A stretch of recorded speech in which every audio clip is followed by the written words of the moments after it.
Hello everyone, welcome back to another class जो कि एक बहुत शॉर्ट सा क्या है रिवीजन रहने वाला है।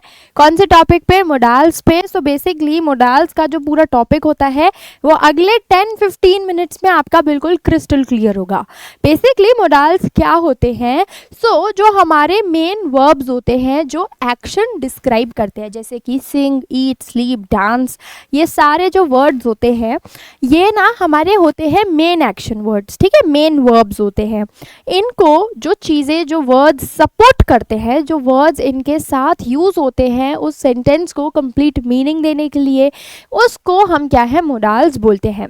सो मोडाल्स आर हेल्पिंग वर्ब्स। ये मेन वर्ब्स नहीं होते। मेन वर्ब्स कौन से होते हैं? हमारे मेन वर्ब्स होते हैं हमारे एक्शन वर्ड्स, जो कोई एक्शन बता रहे हैं एंड उनके साथ का जो यूज़ करते हैं, जो वर्ड्स उनके साथ हम यूज़ करते हैं, जो एक तरीके से सहायक क्रिया होते हैं, वो होते हैं हमारे मोडाल्स। एंड बेसिकली मोडाल्स क्या है, उस पूरे वर्ब को, उस मेन एक्टिविटी को, मेन एक्शन वर्ब को, मेन कार्य को क्या है, मतलब देते हैं।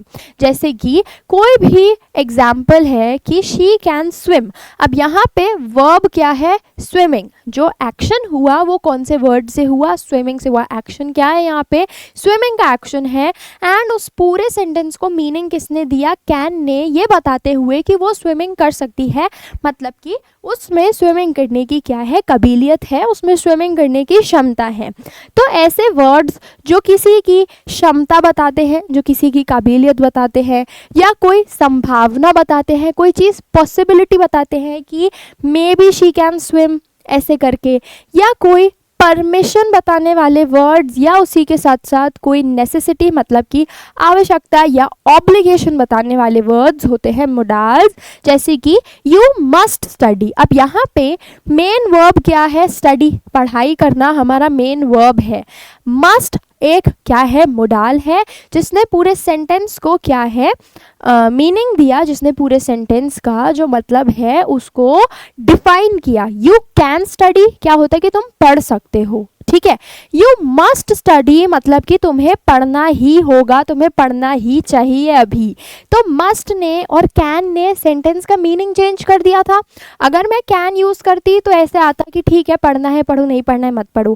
बट अगर मैंने बोला यू मस्ट स्टडी, तुम्हें पढ़ना ही होगा, तो मीनिंग क्या है, सेंटेंस का चेंज हो गया। तो बेसिकली मोडाल्स हमें क्या बताते हैं? या तो किसी चीज़ की सक्षमता बताते हैं, किसी चीज़ की संभावना बताते हैं, किसी चीज़ की क्षमता बताते हैं, पॉसिबिलिटी बताते हैं, या कोई ऑब्लिगेशन को भी हमें बताते हैं।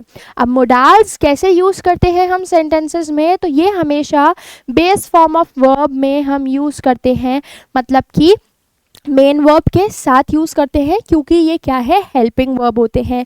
जैसे कि ही कैन गो, वह जा सकता है। अगर यहीं पे मैं बोलती ही मस्ट गो या ही शुड गो, तो सेंटेंस का जो मीनिंग है वो बच्चे क्या डिफरेंट निकल के आता।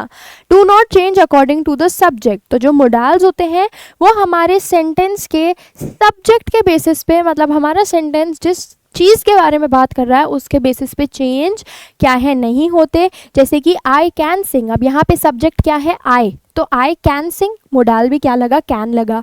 यहाँ पे शी कैन सिंग, तो यहाँ पे सब्जेक्ट क्या है, शी। एक केस में सब्जेक्ट था आई, दूसरे केस में सब्जेक्ट था शी। दोनों में क्या है, दोनों में ही कैन का मोडाल यूज़ हुआ, क्योंकि हमने क्या यूज़ किया, हमने हमारा जो मेन वर्ब था उसका क्या बताया कि हाँ, किसी इंसान में हमारा जो सब्जेक्ट है, यहाँ पे शी, यहाँ पे आए, हमारा जो सब्जेक्ट है उसमें वो मेन वर्ब, वो कार्य करने की क्या है, क्षमता है, वो कार्य करने की काबिलियत है। तभी हमने दोनों ही केसेस में क्या है, कैन यूज़ किया कि वो गा सकती है, उसमें ये क्या है, क्षमता है। अब यहाँ पे कभी भी इसमें हम लोग क्या है, एस और ई एस का भी यूज़ नहीं करते। जैसे कि she can sings, they can sings, ये हम नहीं बोलते। ठीक है, अब मोडाल्स यूज़ कहाँ पे होते हैं, कैसे मोडाल्स होते हैं? सो बेसिकली जो हमारे एमपी बोर्ड के हिसाब से मोडाल्स है मैं वही बताती हूँ, भले 9th, भले 10th, भले 11th, भले 12th। सबसे बेसिक मोडाल कैन यूज़ होता है किसी चीज़ की या तो क्षमता बताने के लिए या तो अनुमति के लिए, जैसे कि can I go to the mall, क्या मैं मॉल जा सकता हूँ, तो कैन आया परमिशन मांगने के लिए, अनुमति मांगने के लिए। उसी के साथ साथ किसी चीज़ की एबिलिटी शो करने के लिए, क्षमता शो करने के लिए कि जैसे हाँ ये कर सकता है ये कार्य, तो हम कैन यूज़ करते हैं। जैसे कि yes he can play cricket, वो क्रिकेट खेल सकता है, तो वहाँ पे हमने क्या है कैन का यूज़ किया, he can play cricket. Could मतलब यूज़ होता है था, मतलब यूज़ होता है ये पास्ट में।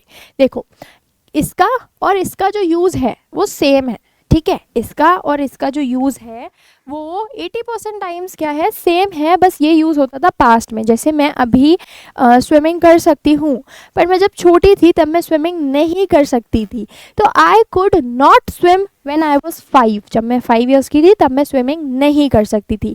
आई कैन स्विम मतलब मैं अभी स्विमिंग क्या है कर सकती हूँ, ठीक है। So I could run fast when I was young. And ये यूज़ होता है एक पोलाइट रिक्वेस्ट के लिए भी, एक छोटी सी किसी से निवेदन करने के लिए भी, ठीक है, पोलाइटली। अब मे का यूज़ होता है फॉर्मल रिक्वेस्ट के लिए, मतलब एक ऐसी रिक्वेस्ट के लिए जो आपको क्या है परमिशन लेनी है, आपको किसी से अनुमति लेनी है, बट वो इंसान से आप क्या है बहुत ज़्यादा करीबी नहीं हो, आपको उनसे क्या है इज्जत से परमिशन लेनी है, तो आप मे यूज़ करोगे। जैसे अपने टीचर्स को बोलती हो ना कि miss may I go to the washroom, ऐसे करके, तो वो मे तब यूज़ होता है। यू मे कम इन, आप अंदर आ सकते हैं फॉर्मली, जब हम बहुत ऐसे ना हंसी मजाक वाली बातें नहीं कर रहे हैं। माइट मतलब होता है शायद कोई चीज़ की कम संभावना होना, जैसे कि he might go to the school tomorrow, शायद वो स्कूल जाएगा कल। वैसे ही मस्ट मतलब कि करना ही होगा, नेसेसिटी, कोई चीज़ करनी ही है या कोई चीज़ का पालन जब आपको करना ही है तब यूज़ होता है मस्ट। जैसे कि we must wear a helmet, helmet हमें पहनना ही चाहिए। शैल यूज़ होता है होगा या करेंगे, एक होता है प्रॉमिस के केस में, दूसरा होता है फ्यूचर के केस में। जैसे कि we shall go to the mall tomorrow, कि शायद हम क्या है मॉल जाएंगे, एंड ये फ्यूचर में यूज़ होता है, मतलब कि भविष्य काल के केस में यूज़ होता है। शुड यूज़ होता है एडवाइस के केस में सबसे ज़्यादा, जब आप किसी इंसान को सलाह दे रहे हो कि भाई पढ़ ले, यू शुड स्टडी, तो जब सलाह देते हो तो वो क्या होता है एडवाइस। एंड जब कोई ऑब्लिगेशन भी है, जब कोई कर्तव्य भी है कि हाँ हमें बड़ों का पालन करना चाहिए, हमें बड़ों की इज्जत करनी चाहिए, तो you should respect elders, you should क्या है स्टडी नाउ, एडवाइस कर रही हूँ मैं आपको, ठीक है। विल तो होगा, ये भी फ्यूचर है कि she will help you, she will come, ऐसे करके तो विल भी यूज़ होता है। वुड यूज़ होता है पास्ट हैबिट के, क्या है पास्ट हैबिट के लिए या रिक्वेस्ट के लिए। अगेन अब वुड और कुड दोनों पास्ट में यूज़ होते हैं। एंड ऑट टू यूज़ होता है एक मॉरल ड्यूटी के लिए, मतलब कि एक नैतिक कर्तव्य के लिए जो इंसानियत के हिसाब से करना क्या है अच्छा है, ज़रूरी है। जैसे कि we ought to help the poor. And need मतलब कोई नेसेसिटी के केस में कि आवश्यकता है भाई किसी चीज़ की, तब हम लोग क्या है नीड यूज़ करते हैं। जैसे कि you need not to worry, जैसे तुम चिंता मत करो, इसकी आवश्यकता क्या है नहीं है। ओके, सो हमने सारे मॉडल्स देखे, अब इस पे एक बार क्विक रिवीजन करते हैं, साथ साथ में आंसर करते जाना। कुछ मैं आंसर करूँगी, कुछ मैं आपके लिए छोड़ूंगी ताकि आप भी कमेंट्स में मेरे साथ क्या है आंसर करो। ही dash run very fast when he was young, मतलब कि वो बहुत तेज़ भाग सकता था जब वो छोटा था। तो सबसे पहले तो किस चीज़ की बात हो रही है, पास्ट की बात हो रही है। When he was young, was बोल दिया ना, was बोल दिया मतलब क्या पास्ट की बात हो गई, ठीक है। सो when he was young, तो यहाँ पे क्या आएगा could, क्योंकि भागना हमारा मेन वर्ब, भागने की एक तरीके से क्या बता रहे हैं एक्टिविटी है। जो हमारा सब्जेक्ट है ही, उसकी क्षमता बता रहे हैं कि ये बच्चा भाग सकता था जब ये छोटा था। उसकी काबिलियत बता दी कि हाँ भाई इसमें भागने की कैपेसिटी थी, बहुत तेज़ भागने की कैपेसिटी थी जब ये छोटा था पास्ट हो गया तो उसकी एबिलिटी की बात हो गई। एंड कुड आएगा क्योंकि पास्ट एबिलिटी की बात हो रही है। You dash obey your parents, अब you dash obey your parents, आपको अपने पेरेंट्स को ओबे करना ही होता है। मतलब ये क्या है, ये एक एडवाइस नहीं है, शुड नहीं आएगा यहाँ पे, ये क्या है, यहाँ पे आएगा, देखो आप इस चार्ट में देखते हैं, यहाँ पे आएगा मस्ट। मस्ट का यूज किस में करते थे हम, मतलब करना ही है, तो यू मस्ट ओबे योर पेरेंट्स, तो यहाँ पे क्या आएगा, यहाँ पे आएगा मस्ट। ठीक है, फिर है we dash go for a picnic tomorrow, हम कल पिकनिक जाएंगे, और जाएंगे थोड़ा सा क्या है, कंफर्म लग रहा है ना, तो वी विल, यहाँ पे क्या आएगा, we will go for a picnic tomorrow.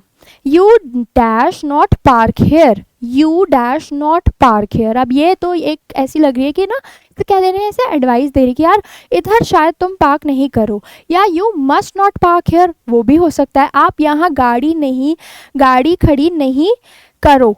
तो यहाँ पे एडवाइस अगर हो रही है तो शुड आएगा, एंड ये एडवाइस का ही सेंटेंस लग रहा है, तो शुड आई थिंक इसका सही आंसर है। इट लुक्स क्लाउडी, है ना, ऐसा लग रहा है कि बादल बहुत हैं। इट डैश रेन टुडे, तो शायद क्लाउडी लग रहा है। इट माइट, किसी चीज़ की संभावना, ठीक है, सो इट माइट क्या है, रेन, कि शायद बारिश होगी। Students dash respect there teachers, students must या शुड, क्या आएगा, मस्ट आएगा, कि students must respect there teachers. When I was a child, I dash swim for hours. So now this is your homework question. इसको try करो, comments में लिखो, and और questions देती हूँ मैं आपको। He dash be at home. He might, he must, he should. तो वो घर पे होगा, ठीक है। अब क्या आएगा, might आएगा, must आएगा या should आएगा, आप बताओ। क्वेश्चंस मैं रीड करती हूँ, साथ साथ में आंसर आप देते जाओ। You dash wear a helmet while riding a bike. You can, तुम पहन सकते हो, पहन लो, अच्छा है, नहीं पहनो नहीं पहनो, मतलब एक ऐसे ना सलाह देना बस, कि कर सकते हो तो ठीक है, नहीं करो तो भी ठीक है। मस्ट या मे, ठीक है, तो रिक्वेस्ट तो है ही नहीं कोई फॉर्मल, तो मे तो नहीं आएगा, स्टिल आपकी चॉइस है, आप आंसर करके बताना। It dash rain heavily in July, it may rain, it should rain, it must rain, तो ये भी आपका क्या है, क्वेश्चन है। Try answering. When I was 5 I dash read Hindi well, I can read Hindi well, I could read Hindi well, I must read Hindi well, और you dash not cheat in exams, you may not cheat in exams, you must not cheat in exams, और you might not cheat in exams. तो 6 questions मैंने आपको homework के लिए दिए, and rest is done. So definitely ये 6 questions आप answer करो। आई विल डेफिनेटली सी कि किस बच्चे ने आंसर किया, कितने आंसर किए क्वेश्चंस, एंड किसके कितने ज़्यादा सही आंसर्स थे। एंड हम मिलेंगे हमारी अगले ऐसे एक शॉर्ट से क्विक से रिविजन में। Till then stay tuned, have a good day ahead, take care and bye bye.